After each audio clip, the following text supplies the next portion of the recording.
Quel est ton secret que tu ne peux dire à personne, car cela pourrait probablement ruiner ta vie? 1. Il y a environ 11 ans, j'ai repris contact avec mon père, dont j'étais éloigné. Nous n'avions plus de relation car il avait fait beaucoup de mal à ma sœur aînée quand nous étions enfants. Nous avons échangé quelques emails et je lui ai menti en disant que je faisais des études supérieures et que j'avais besoin d'aide pour payer les frais.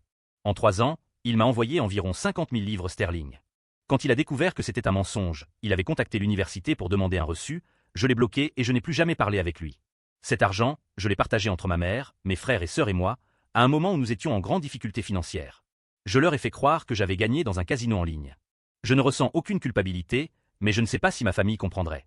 Mon père n'avait jamais payé de pension alimentaire après son divorce, donc je considère que je me suis remboursé. Ma femme est au courant et garde ce secret. Eddie, mes parents ont divorcé quand j'avais 8 ans.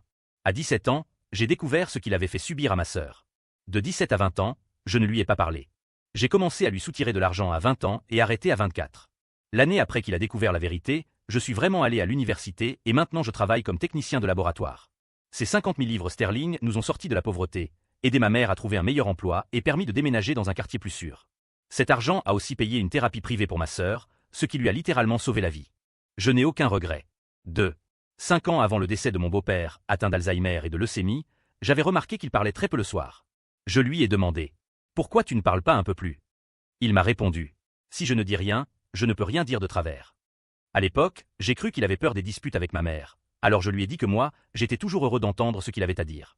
Après son décès, j'ai compris pourquoi il disait cela.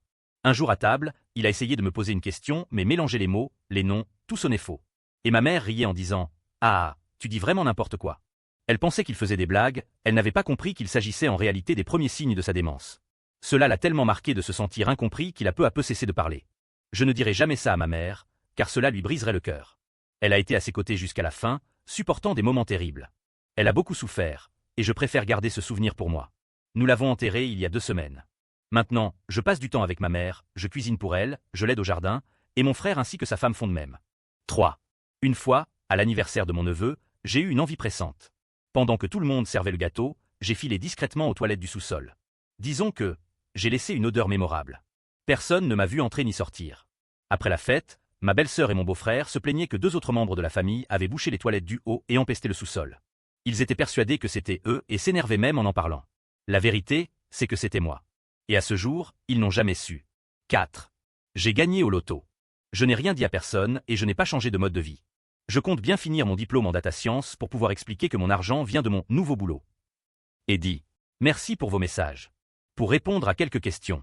Mes gains dépassent les 8 chiffres. J'ai joué 10 $ en grille rapide. Pourquoi jouer alors que je sais que les chances sont quasi nulles? Juste pour le fun, de temps en temps. Et parfois, la chance sourit.